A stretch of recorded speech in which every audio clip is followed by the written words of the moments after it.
This conference will now be recorded.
All right, good morning, everybody.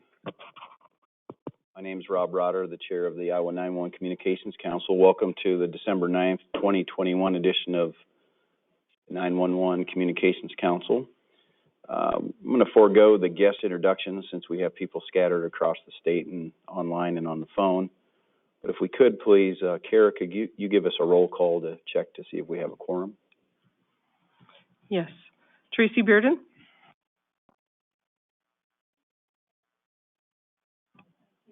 Tracy is here. Lawrence Hartpence? Also here. Chair Rotter is here. George Griffith? I'm here. Did you hear me? Yep, I heard you. Mike Bryant? Okay.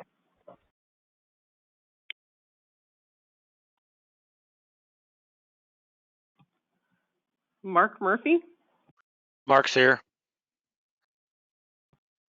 Jeff Anderson? Jeff is here. Richard Pierce is here. Rob Dinner? On the phone. All right. Jack D'Angelo?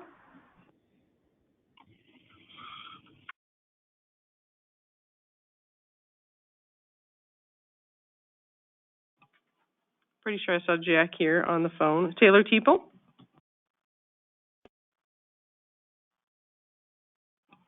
Okay, we have a quorum. Okay, thank you. If I could get a motion to approve today's agenda. Mark Murphy, so moved. Thank you. Do I have a second? George will second. Okay, any discussion? All those in favor signal by saying aye. Aye. Aye. Against, same motion. And the agenda is approved. Then likewise, could I get a motion to approve the November 8th, 2021 minutes?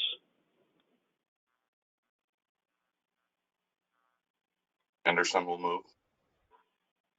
Thank you. Do I have a second? Murphy will second. Any discussion? All those in favor signal by saying aye. Aye. Aye. Against, same sign. And the motion passes. Thank you. Okay, Blake, do we have a report? I do. Thank you, Mr. Chair. And this is a pretty quick briefing as far as I'm concerned. We did hold last week kind of a dry run of the 911 leadership training that we've been working on. Again, that's kind of a gap that we identified where, the local 911 administrator, manager, head lead supervisor doesn't really have a good training component within the state.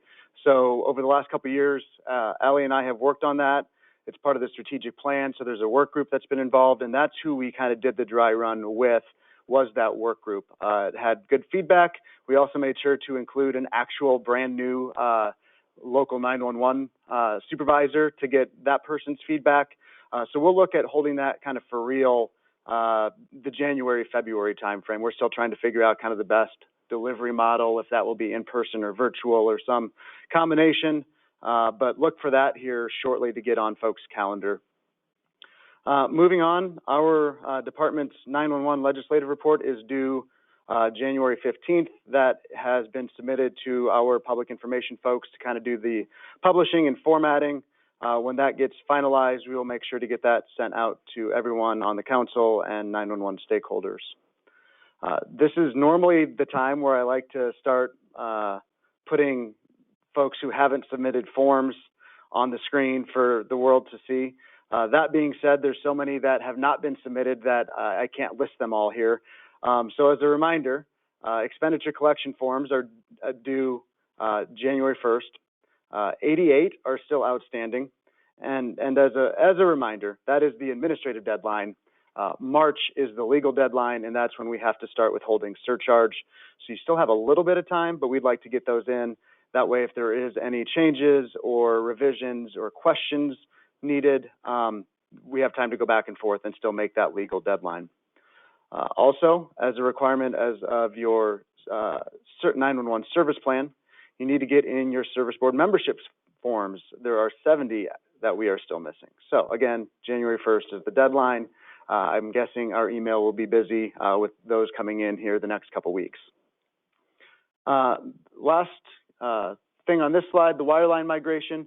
We did onboard the final PSAP who did not have any connectivity into the new system. That was Pottawatomie County, successfully connected earlier this week. There are counties that remain only partially on board, and those are PSAPs that have direct trunks into their PSAPs with no connectivity into the selective router. Therefore, they're not getting to into the merged network. So we'll still continue to report on that, but at the moment, every PSAP has some level of connectivity. Most are fully connected. Moving on to GIS grants. In November, 11 counties met the benchmarks. The benchmarks are listed there on the left. That brings the total for the first 5 months so far of the fiscal year to 71 counties. Reminder, you still have the month of December to submit your GIS data. It's not showing on the screen here in the EOC, but there is another bullet listed for those on the webinar. At this point last year, only 54 counties were meeting the benchmarks. So you can see a marked improvement from this time last year, where at this point we have 71 counties meeting the benchmarks. That does mean that there was a flurry of activity December of last year as well. So I kind of anticipate the same thing, and I think we'll get into the 90 or so. We'll meet the benchmarks by the end of the month. That's really cutting that off, isn't it? Let me see. No. So for the Travel, Public Education, and Training Fund, as a reminder, there's $100,000 annually. So far, we've approved $23,000, which leaves $76,000 remaining. There is one request for your consideration today. That's a total state share of $8,910 from Cerro Gordo County. That's for 2 training courses, both from Denise Amber Lee Foundation, entitled Face That Fire and A Victim's Plea. If you approve those, there will be $67,000 remaining. One thing for your consideration on this as well, one of the work groups on the strategic plan is working on a children's 911 activity book. The intent would be to publish those, get those out to localities, but also for the state. There's a potential that we could look to see what the printing cost is for some of that and use some of that funding as well. We don't have any quotes or anything like that, but just again for your consideration down the road. There is also another addendum to the Fayette County Consolidation Grant. This is the 3rd one that they've submitted. This is for an additional workstation. This would be a state share of $53,000. When you can see that's the 50% is the state share and it's 50% local match. So they still remain under their total max grant amount. Those reimbursements are starting to come into our office, so we're kind of going through the accounting process to make sure that all of what's coming in and what is being requested now still meet the criteria and the rules for the grant, and it does. So it's really just a consideration if you want to fund the additional amount for the additional work being done. And I do believe when that agenda item comes up, I saw Brenda Vandevoordy from Fayette County, if you have any questions at that time. Any questions for me before I turn it over to Zetron for shared services? All right, Lynn from Zetron, if you're there, you can go. Yes, I am. Thank you very much. Next slide, please. Story County went live November 10th. These are the updates since our last monthly update. Johnson County went live yesterday, and next Wednesday, Monona County will be going live. PSAPs that have signed up since our last update is Clayton County and Marion PD. Next slide, please. This is the overall status with the green counties live, the yellow ones signed up, and deployment in process. And last slide. As always, if you are interested in any information, including how to sign up for shared services or to receive our monthly newsletter, please just send me an email at lwarren@zetron.com, and I will get you the information that you need. And those are my updates. Thank you, Blake. All right, thank you. And that concludes my presentation, unless there's any questions. Okay, thank you, Blake. Okay, moving on, as Blake had mentioned, we do have a training fund request from Cerro Gordo County for Face That Fire and a victim's plea. Is there anybody from Cerro Gordo that wishes to speak on this? Well, Heather Hanna's here. I'm available if you have questions, but otherwise it's kind of self-explanatory, I suppose. Okay. Unless I hear any questions, I think we can just go forward with a vote. If I could entertain a motion to approve. Thank you. Do I have a second? Okay. Any discussion? All those in favor of approving the Cerro Gordo training fund request, signal by saying aye. Aye. Against? Sorry. Against, same sign. And motion carries. Thank you. Okay, do we have any technical advisories?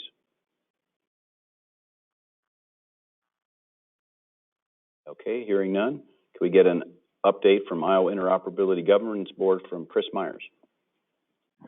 Yes, thank you, Mr. Chair. Just really quick, can everybody on the conference line hear me okay?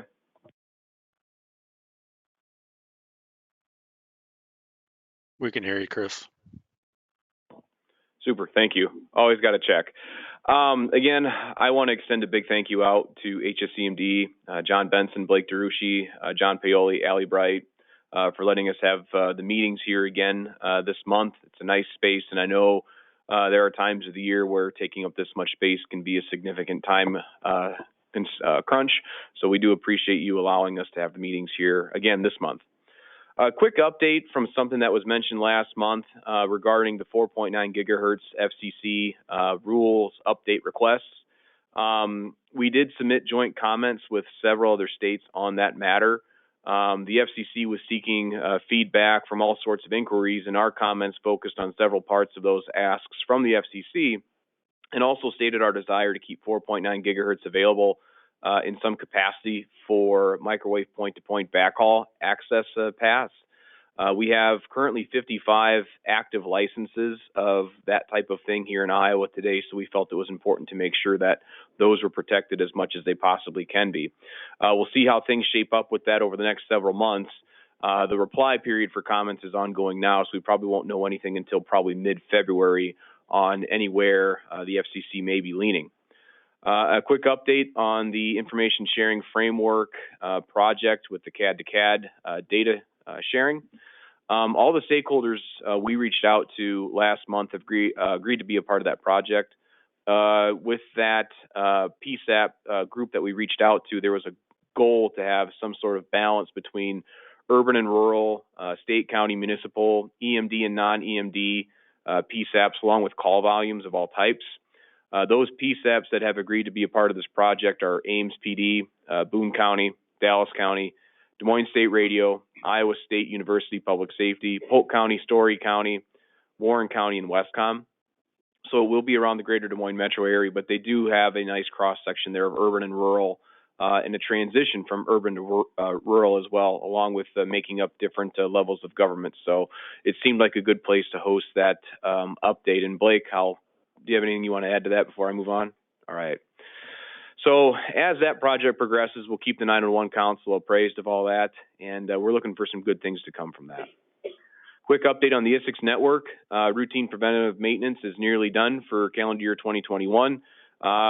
Given that we'll be looking at starting preventative maintenance next spring, I would encourage everyone to reach out to Scott Richardson to make sure he has your current contact information, because again, that contact information will be used to help send out notifications when the next round of maintenance starts. In addition to the contact information being used, everything will again be posted on status boards, so make sure you have access to status board to get access to that information as it comes out. Speaking of status board, our updates are progressing nicely now. We've kind of gotten it out of a log jam with MOAs. That MOA has now been executed by both states. I've had a meeting with our developer to get that work going. We should have the baseline source code update from Minnesota with some of their updates within the next 6 weeks. And then from there, our updates will start. For those of you that are familiar with it, there will be some visual notifications now displayed when a reservation is about to expire. There's a couple of warnings that have been added if you're going to inadvertently overwrite someone else's reservation. And some of the updates we're going to be adding here would be some level of mobile browser functionality. So if you're a PSAP supervisor or someone else within a leadership role within a communication center, you would be able to access status board from a mobile phone, and the information would be displayable on that device. Update on our TIC-P, FOG, and EFOG work. I've had some follow-up meetings with CISA's contractors on that. This is after we've had our initial meeting with them to figure out the scale and scope of it. It's down to the point now where we're filling in some information, and hopefully we'll have something to present in the next few months with a rough draft of that document. Again, this TIC-P and FOG and EFOG will primarily be a state asset level document.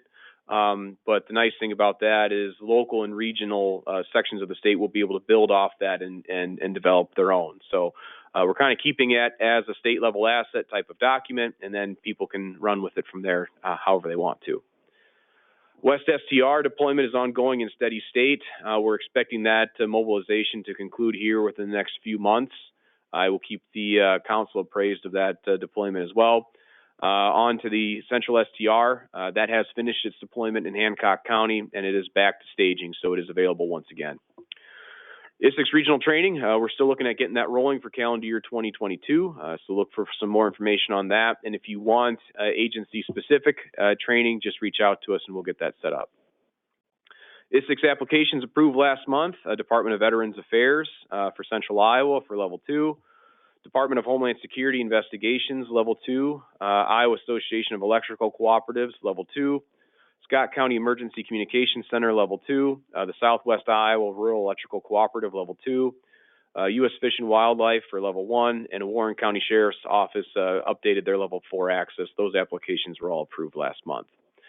Up for approval today, the applications include Avera Health, Avera CareFlight for Level 2, SIPCO, they're updating their Level 2 access as well, and the Maquoketa Police Department for Level 3, where they're tying in dispatch consoles to ISIX. Those are up for approval today. Finally, new FirstNet sites. Some new ones have been lit up recently. We've got 2 in Southwest Iowa, in Shenandoah in Sydney, 1 just north of Council Bluffs up by the Crescent area, a few in the greater Des Moines Metro, 1 in Des Moines near Douglas Avenue and Beaver Avenue, and then also in West Des Moines at the Jordan Creek Town Center. So once again, we're meeting here in person, which is great. We're going to be evaluating the meeting locations and our ability to meet in person on a month-to-month basis. And of course, weather permitting, hopefully we'll all be able to be in the same space next month again. It sounds like the weather's a little bit tough today in northern Iowa. That's my report today, Mr. Chair. Go ahead and take any questions. Okay, thank you, Chris. Okay, up next, an update from U.S. Department of Homeland Security, Cybersecurity, and Infrastructure Security. Jim Stromberg, are you on the line? I am, thank you. The next National Emergency Communications Plan webinar focuses on a topic of particular importance to PSAPs. That's communications continuity. The webinar will be open to all and is scheduled for today at noon Central Time. CISA has released a set of educational videos to educate our stakeholders on the safe and secure deployment of 5G technology. This is valuable information to share with your technical partners. And CISA has also released a mobile device cybersecurity checklist to help organizations improve mobile device cybersecurity. I encourage you to review and share this guidance. All of these items I will share with you via the chat section in a moment by attaching hyperlinks. And if you don't have access to that, you can certainly reach out to Swick Myers and he can get those links for you. The Region 7 Emergency Communications Coordinator job announcement closed in November. ECD has received the first cut of the list of potential candidates and is working through those.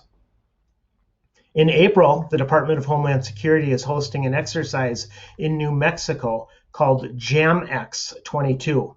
This exercise will focus on radio jamming threats, mitigation, and reporting. Exercise planners are accepting applications to participate through December 30th, particularly for boots on the ground first responders with basic level communications so that their participation can support the existing technical teams. If you have an agency that might be interested in sending somebody, it should be covered under invitational travel, and you can contact Swick Myers. That will conclude my CISA report, and I'd be happy to take your questions. Thank you.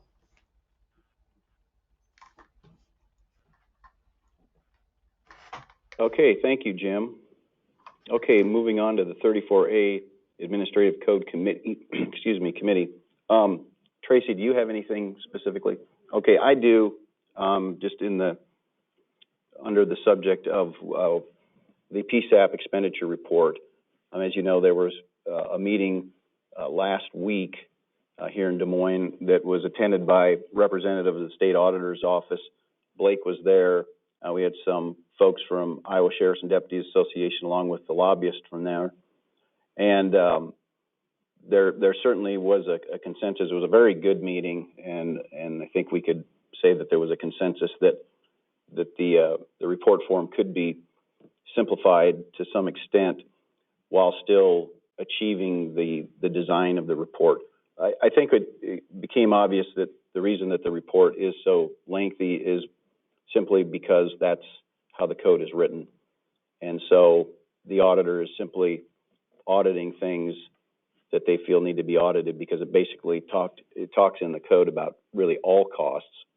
And one of the ideas that came up in that meeting was to change it to direct costs.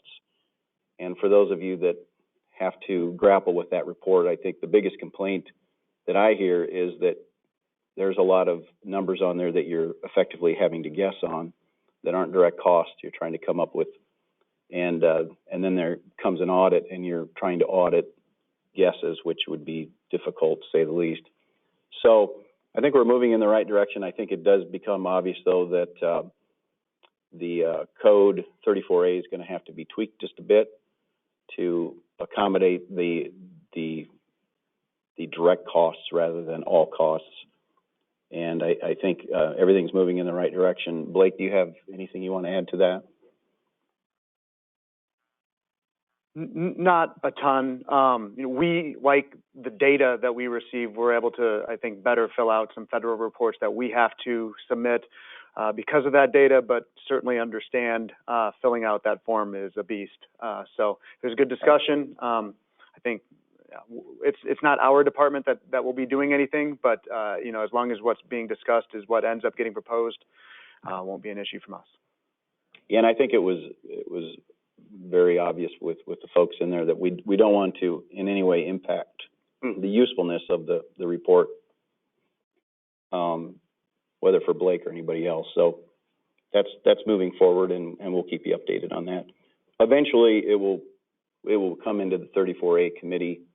If there is some language that needs to be presented, I'd like to see the 34A committee take a look at that and give an opinion. So that's why I'm talking about it here, this part of the meeting. Okay, moving on. I don't believe we had a baseline knowledge 911 communications professionals committee meeting, so I don't think we have a report there. And so I'll open up for any information from council members. Mr. Yes, Chair, I have one, and I know there's a couple things listed there. I just want to point out, and this is probably more useful for those in the room, we did not do introductions, but I wanted to point out Bill Burnett and Madison Height from Comtech. So if you do have any PSAP or network concerns, they're here to hear you.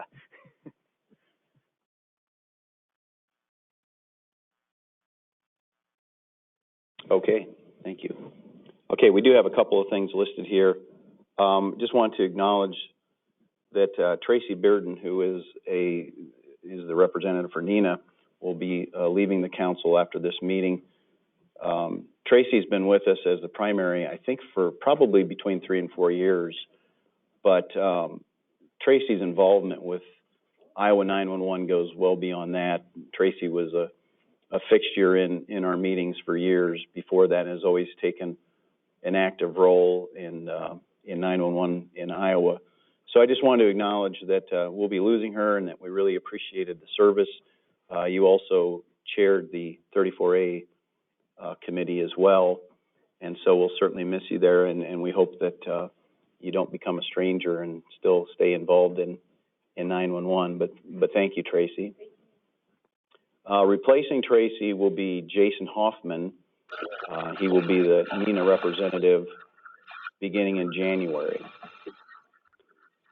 Okay, so moving on there. Also, it's important to note that we will be having the election for officers for this council in the January meeting, and so we'll have to deal with that in January.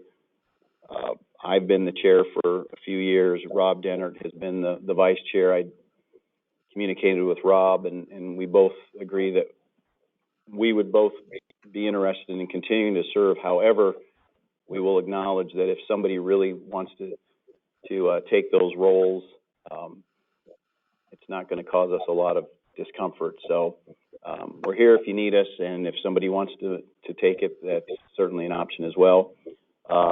Kara, who's our secretary, she's the heavy lifter here, so I don't know if anyone's going to fight for her position. And Kara, I don't know what your intent is, as whether you're available for re-election or not. I will take the same stand that you and Rob have. If someone wants it, that's awesome, and I'll even train them. But if they don't want it, then I'll continue. Okay, thank you. So something to think about as we approach the January meeting. Beyond that, is there any other information that needs to be shared by council members? Okay, I don't have any unfinished business. We do have some new business. Fayette County Consolidation Addendum for the $53,840 state share. I think Blake has pretty well covered that already. Unless there's any questions, I would entertain a motion to approve.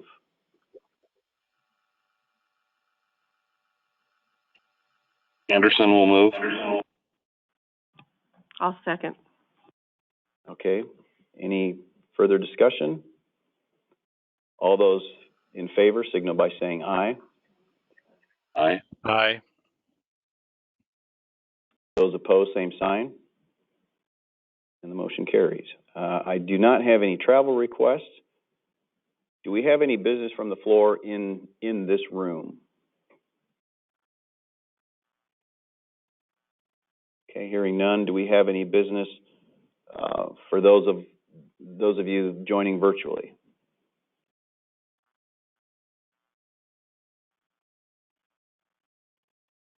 Okay. Beyond that, I would entertain a motion to adjourn then. So moved. I have a second. Anderson will second. All those in favor, signal by saying aye. Aye. Aye. Okay. We are adjourned. Thank you, everybody.